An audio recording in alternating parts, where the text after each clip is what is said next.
জামালপুরে বিশ্ব red cross এবং রেড ক্রিসেন্ট দিবস এবং প্রতিষ্ঠাতা জিন হেনরি ডোনান্টের ১৯৭তম জন্মবার্ষিকী উপলক্ষে বর্ণাঢ্য র্যালি এবং আলোচনা সভা অনুষ্ঠিত হয়েছে।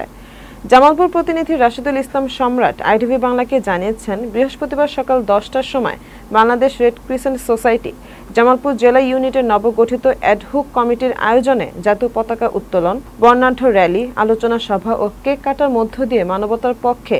বিশ্ব রেড ক্রস ও রেড ক্রিসেন্ট দিবস এবং প্রতিষ্ঠাতা জিন হেনরি ডোনান্টের ১৯৭তম জন্মবার্ষিকী উপলক্ষে জেলা রেড ক্রিসেন্ট সোসাইটির অস্থায়ী কার্যালয় থেকে একটি বর্ণাঢ্য র্যালি শুরু হয়ে শহরের বকুলতলা চত্বর প্রদক্ষিণ করে জেলা রেড ক্রিসেন্ট সোসাইটির অস্থায়ী কার্যালয়ে গিয়ে সমাপ্তি হয়।